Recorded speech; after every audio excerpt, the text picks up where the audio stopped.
from the National News Studio, Sri Lanka.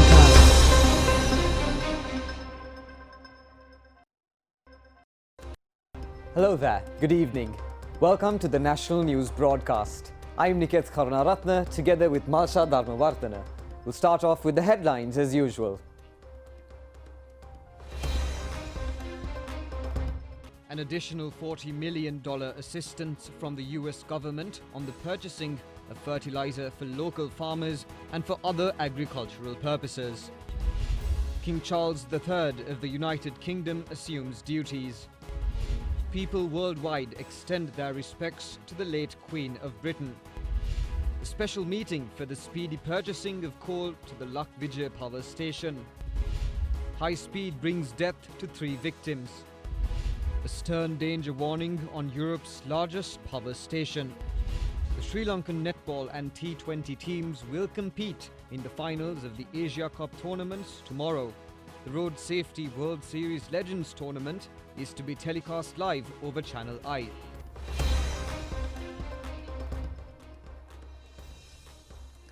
On to those and other stories in detail now, starting with your local stories. The Binara Full Moon Poe Day falls today. Many programs of meritorious meditation and sil have been organized in all viharas throughout the day today. The Poe Day signifies several events of Buddhist religious importance, including the establishment of the Bhikkhuni order, gifting Buddhist priesthood, and higher ordination of 500 Buddhist nuns, including Mahaprajapati Gautami, is mentioned in the history of the Sasana. According to the Sasana history, the Lord Buddha have preached the Varna Sutra to bhikkhus and bhikkhunis in a Binara Full Moon Poe Day today, explaining the virtue of not becoming a tardy person. The Dhammadipa Full Moon Poe Day Dhamma sermon organized by the Office of the Prime Minister was conducted this morning under the patronage of the Prime Minister Dinesh Gunawardena. Dhamma sermon has been delivered by the Chief Incumbent of the Sri Sambuddha Jayanti Viharaya, Anuradhapura, and the Chief Sanganayaka of the Shyamopali Mahanikaya of the Asgiriya chapter of the Northern and the Northern Central Provinces, Venerable Dr. Nugarahatanne Panyananda Thera. The live telecast of the Binara Poe Day Sabdharma Varsha, organized by the ChannelEye Rupavahini Corporation, was held at the Vijayarama Viharaya, Bambalapitiya. A number of programs, including the observance of Attasil, devotees taking part in Bodhi Puja, conducting Dhamma dialogues and other religious activities were held throughout the day. A Dhamma sermon was also held at the Carlton residence of the former President Mahinda Rajapaksa in Tangol today. A Dhamma sermon was delivered by the Chief Incumbent of the Sudharma Ramaya, Ambalanguda, and Anunayaka of the Sri Sudharma Yuktika Nayaka Rajakiya Pandita, Venerable Ambalanguda Sudharma Thera.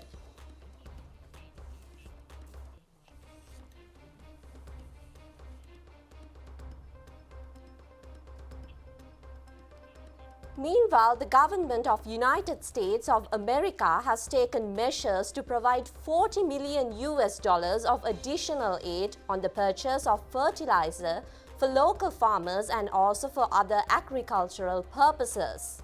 The head of the United States Representative Institute on International Development, Mrs. Samantha Power, who is currently visiting the island, has made an announcement in this regard today. The USAID Institute has been extending aid for the development of Sri Lanka since the 1950s. The delegation, comprising of the leader, Mrs. Power, has arrived at the Katunayaka Bandaranayaka International Airport around 9 a.m. today. The group was welcomed upon arrival at the Special Visitors Terminal at the airport by State Minister of Foreign Affairs Taraka Balasuriya and high-ranking officials of the US Embassy in Sri Lanka and Foreign Ministry officials. The delegation is included 4 other members as well. The aim of the visit is to extend support to the people of Sri Lanka to overcome the existing economic crisis. The US delegation, headed by Mrs. Power, is scheduled to remain in the country for 2 days and hopes to have discussions with ministers, high-level government officials, and representatives in the private sector.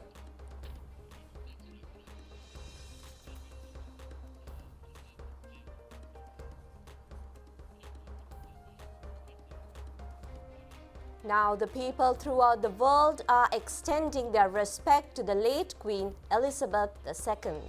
Foreign reports say the people have expressed their grief by placing bouquets of flowers and lighting wax candles near the gates of the Buckingham Palace and Balmoral Castle. Scenes of international communities in numerous states, as well as in British embassies and churches, expressing their honour of the late Queen have been witnessed. Tens of thousands of people have gathered near Buckingham Palace. Members of the British Parliament have also expressed their condolences at yesterday's meeting. Such messages of condolences have been delivered by former British Prime Ministers Mrs Theresa May, Boris Johnson and Prime Minister Liz Truss. Bells at the Westminster Abbey Church were sung as a mark of respect for the late Her Majesty. Gun salutes were also conducted at palaces throughout the United Kingdom. Meanwhile, King Charles, who left the Balmoral Palace to the Aberdeen Airport, has arrived at the Royal Air Force headquarters in London.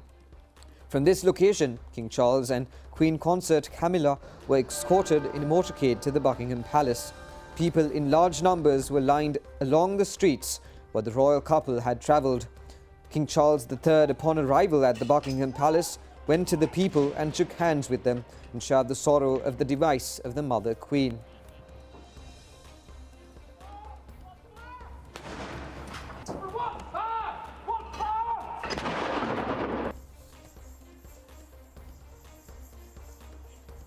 He has also pledged that he would commit the entire remaining period of his life to safeguard the constitutional policies with great devotion in the same manner as the late Queen. A memorial service on the life of the late Queen Elizabeth II was also conducted at the Church of St Paul's in the City of London with the attendance of British Prime Minister Liz Truss and Mayor of London Sadiq Khan.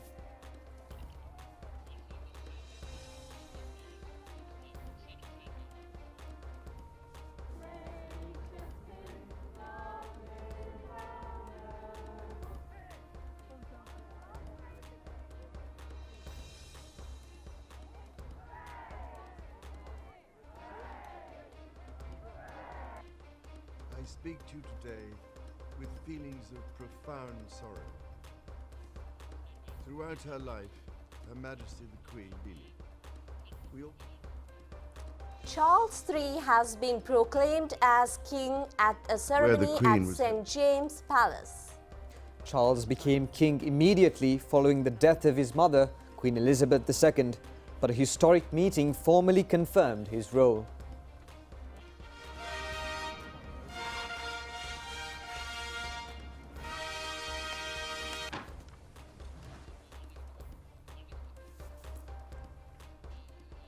Three cheers for His Majesty the King.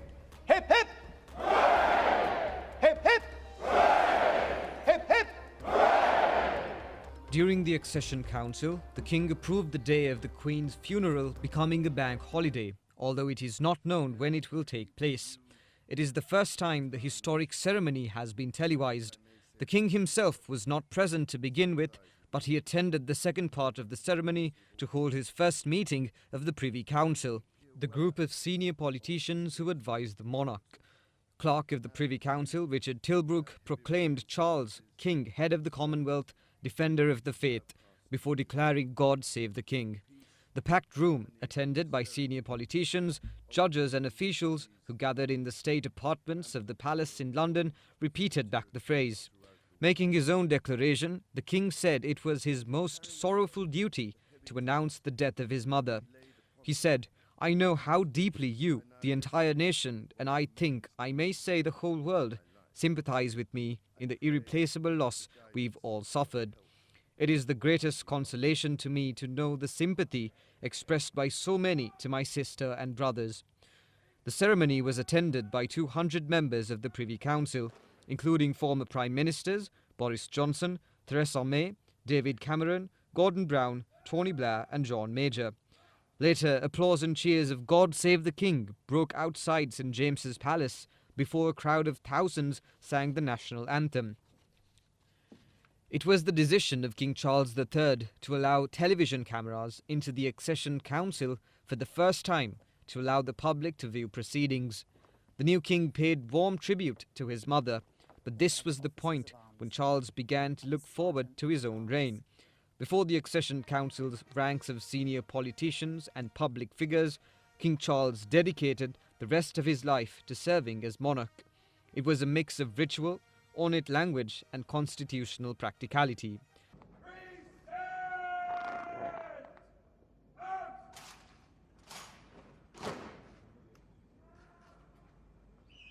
God save the King!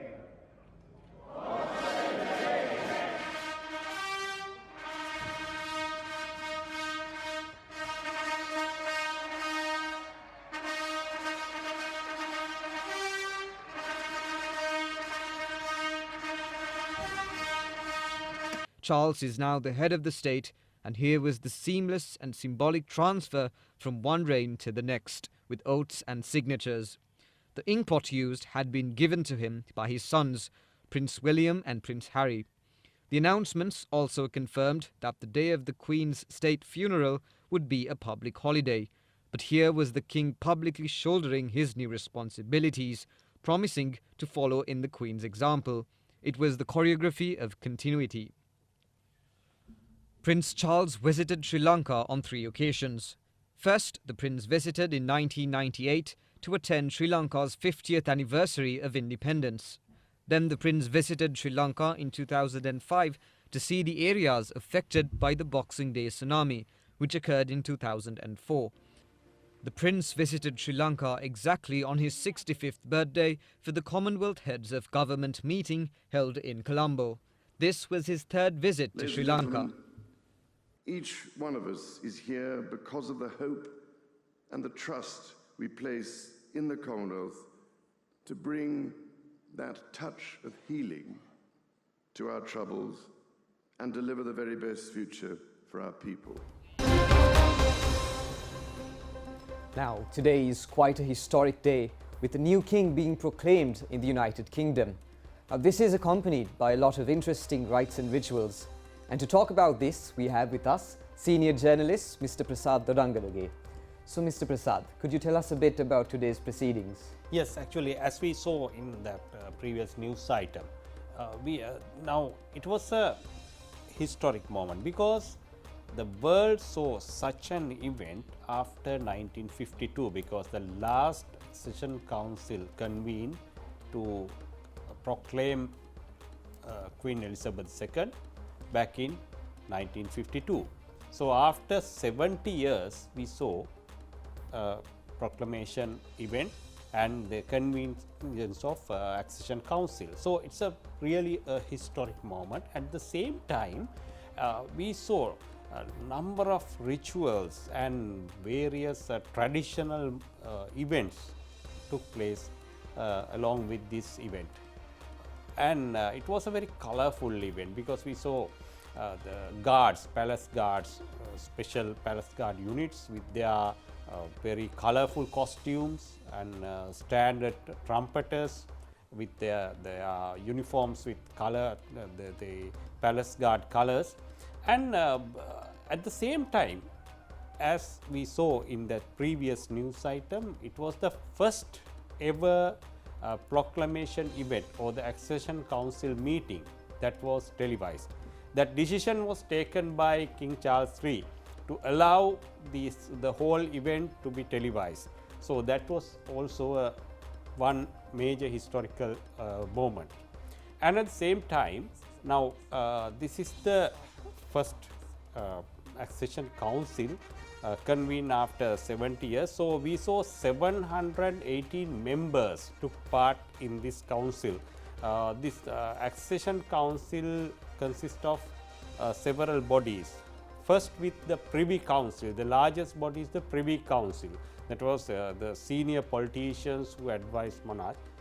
So we saw 5 former British Prime Ministers and the current British Prime Minister was there.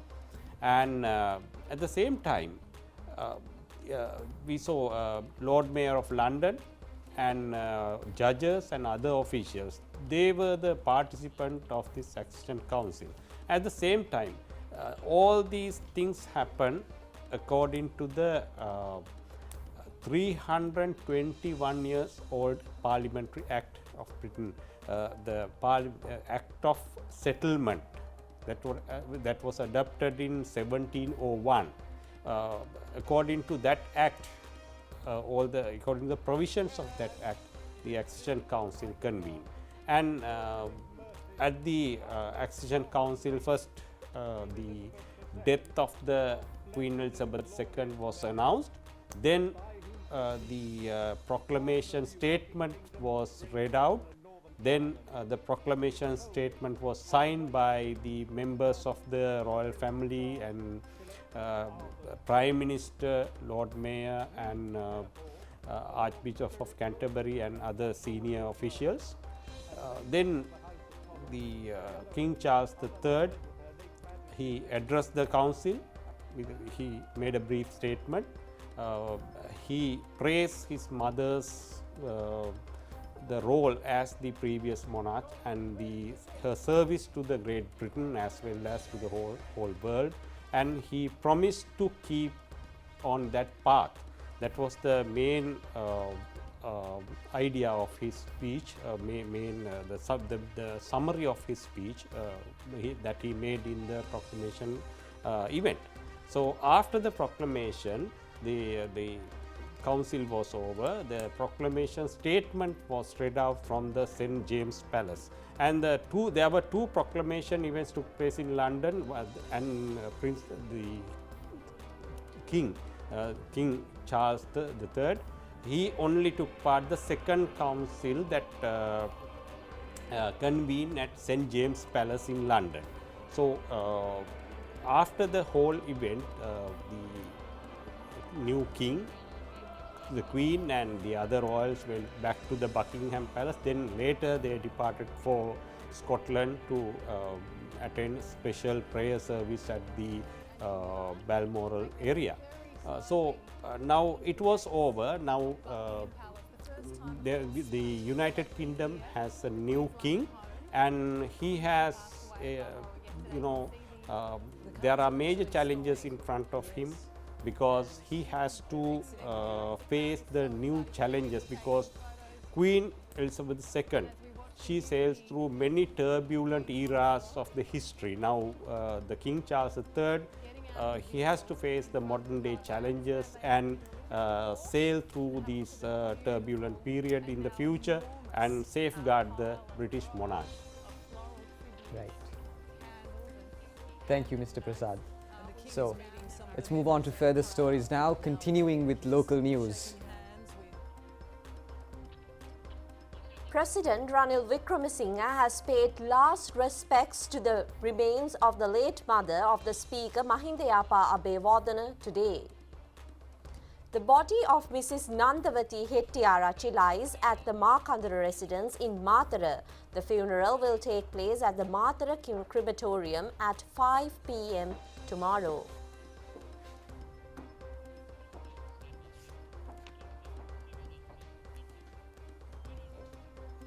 Now, visitors to the Dehiwala Zoological Gardens are being accorded the opportunity to watch a newly born baby hippo these days.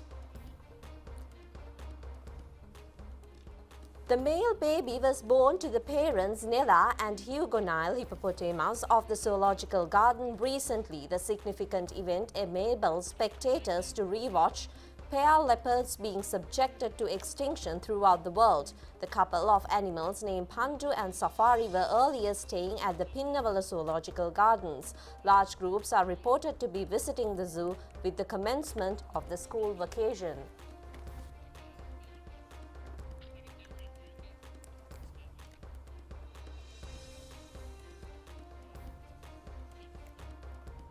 The Nidahas Janata Sabha says it is building a massive political force devoid of corruption and family bandism.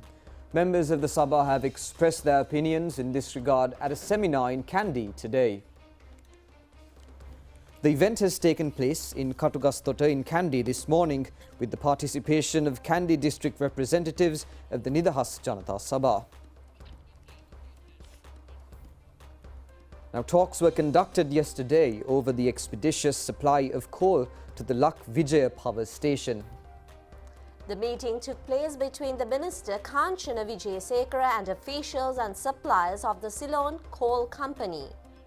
The supplier, who has been selected to provide coal through a tender procedure adopted through the government's procurement process, said that they are unable to engage in supplies until the resolution of the charge filed against them.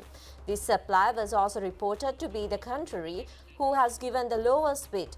Accordingly, a decision has been reached to legally resolve the issue and to look into alternative proposals. Minister Mahinda Amaravira was engaged in a discussion with farmers today regarding the problems affecting agriculture in Anuradhapura district. The meeting has been taken place at the National Livestock Management Institute. The minister has exchanged views with the farmers regarding future methods of paddy purchase and payment of farmers' compensation. Attention has also been focused on the receipt of maize and taxes relating to the crops. A mobile laboratory at the Tea Research Institute in Ratnapura was vested with the people recently. Minister of Plantation Industries Ramesh Pathirana has presided over the event. The moving laboratory enables tea farmers to gain an understanding on research relating to testing of soil samples, root samples, collection of samples, and also to receive advisory services and training. A special meeting between the Minister Nimal Siripala de Silva and Iranian ambassador was held today at the Ministry of Port, Shipping and Aviation yesterday. Attention has been focused at the meeting on the enhancing of airline services and tourism between the two countries.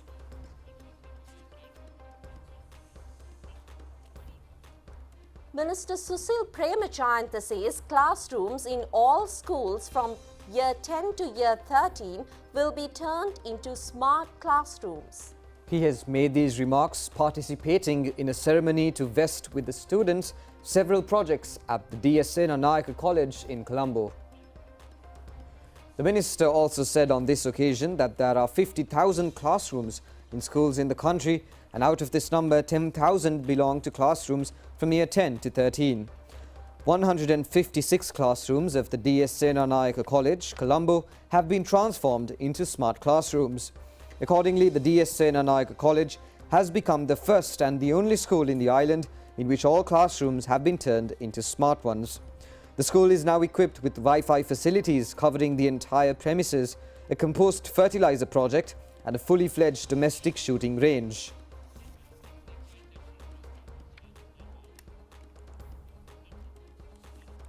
Three persons were killed in a motor accident in Ranwala Kegal on the Colombo Kandy Road last night. A van which came at high speeds collided with three motorcycles parked along the road. The victims were three youth who were residents of Thulhiriya and Nagalda. Two more injured youth have been admitted to the Kegal General Hospital.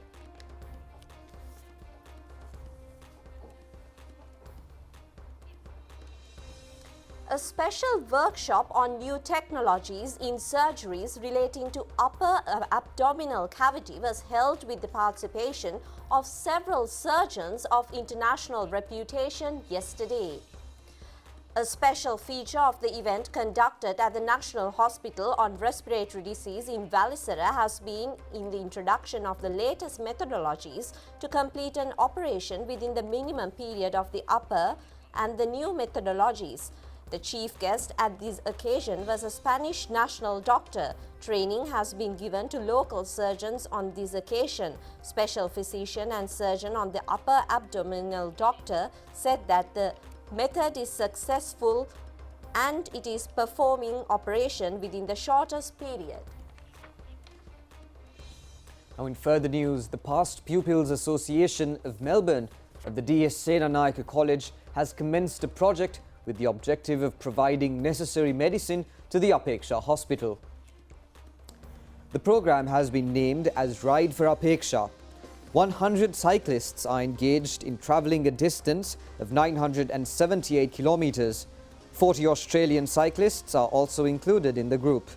The cycling team has so far been able to collect a sum of 20,000 Australian dollars. The campaign runs from the 1st of September to the 10th of next month.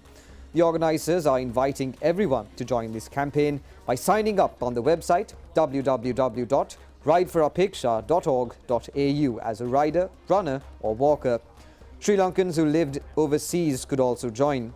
The fundraising events are being organised by the Old Boys Association of DS Senanayaka College in collaboration with Rotary Australia and Red Cross Sri Lanka.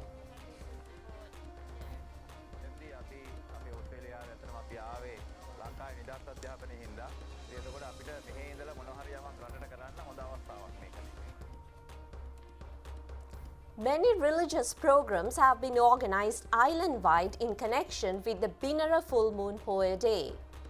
The Randori Perahara of the Asala Festival of the historic Gatabaru Raja Mahaviharaya Matare is scheduled to parade in the streets tonight.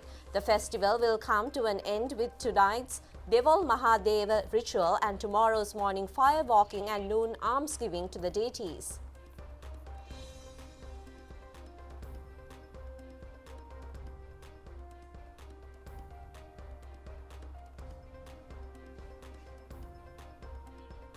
A replica Buddha statue of Sri Saranath has been unveiled at the Punyalankara Viharaya in Ranmutugala, Kadavata recently. The event was conducted under the patronage of the Anunayak of the Malwatta chapter, Venerable Dimul Kumure Sri Saranankara Thera, and the financial contribution of a businessman in Kadavata. Chief incumbent of the Viharaya, Venerable Kalaniya Sudhamma Thera, also participated. A newly constructed Chaitya in Vivekarama Purana Viharaya in Pannila, Ahaliyagoda, was declared open recently at a cost of 6.4 million rupees. The expense have been borne by a businessman in Palmadulla. A replica of the Aukana Buddha statue has been established at the Sri Bimbarama Viharaya in Haputalegama. It was unveiled under the patronage of the Venerable Kahattevela Sirinivasanayaka Thera.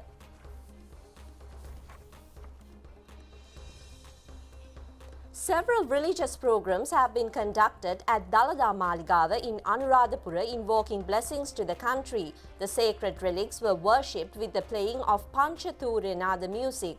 The Sasana history records that when the sacred relics were brought to the island in the ancient past, they were first displayed at the Dalada Maligava located in the Sangamitta Mavata near the Thuparama Viharaya. On this occasion, meritorious blessings were offered on behalf of all those who had assisted in bringing the sacred tooth relic to the country, as well as to the artists and elephants who took part in the Dalada pageant.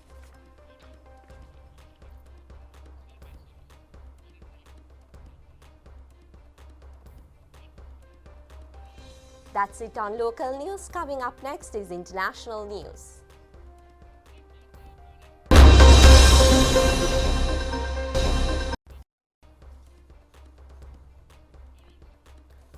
Welcome back. And now on foreign news, Ukrainian forces have entered the key eastern town of Kupiansk as the rapid counterattack makes further gains, officials say. Kupiansk is a vital supply hub for Russian forces in eastern Ukraine and fell a week after February's invasion. Ukrainian special forces posted photos to social media which they said showed their officers in the town. The advances would be most significant since Russia withdrew from the area around Kyiv in April. In confirmed and held, the gains would be used as a sign that country continues to ask for military support from the West or Russia. They would make an humiliating setback as its forces invaded the area in the early days of the war. Earlier, UK defense officials said Ukraine had advanced 31 miles into previously Russian-led territory.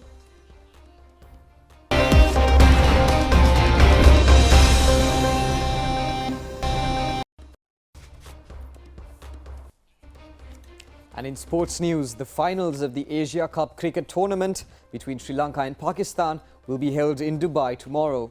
Sri Lanka remains unbeaten and enters the finals in the Super 4 round. A Super 4-round match of the Asia Cup cricket tournament between Sri Lanka and Pakistan has ended yesterday with Sri Lanka team securing a 5-wicket victory. The Sri Lankan team, after winning the toss, had invited their rivals to bat first. The Sri Lankan bowlers did not leave any opportunity for the Pakistan batsmen to be successful. The Pakistan innings was restricted to 121 runs within 19 overs and 5 deliveries. The first wicket fell when, with the dismissal of captain Babar Azam facing a delivery of Pramod Madhushan. Madhushan has captured 2 wickets in the match. Matisha Theekshana also took 2 wickets, while Vanidu Hasaranga was able to capture 3 wickets. Pakistani paceman has been successful in taking the first 2 wickets of the Sri Lankan team for 2 runs. However, Pathum Nissanka and Bhanuka Rajapaksa placed the team on the victorious path of chasing 122 runs. Pathum has recorded his second half-century of 55 runs in the tournament. Bhanuka Rajapaksa also scored 24 runs. The successful Pakistani bowlers were Mohammad Hasan and Haris Rauf, who took 2 wickets each. Man of the match was Vanidu Hasaranga. Sri Lanka team is entering the finals of the Asian Cup cricket tournament for the 12th occasion. Accordingly, the team is holding the record of entering the finals on the highest number of the occasion in the Asian Cup cricket tournament. The Indian team has won the championship trophy highest number of occasions. Sri Lanka has won the trophy in 5 occasions, and the Pakistani team received the trophy only on 2 occasions.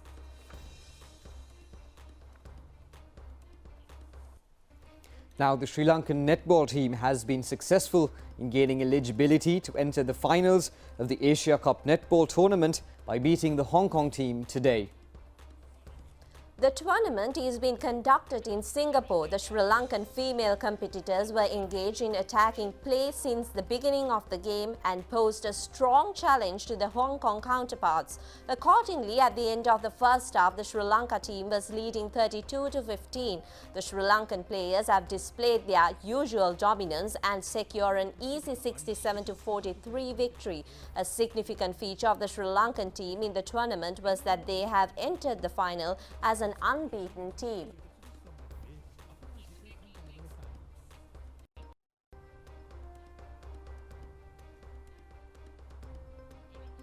That's all the news for today. Join us again at the same time tomorrow.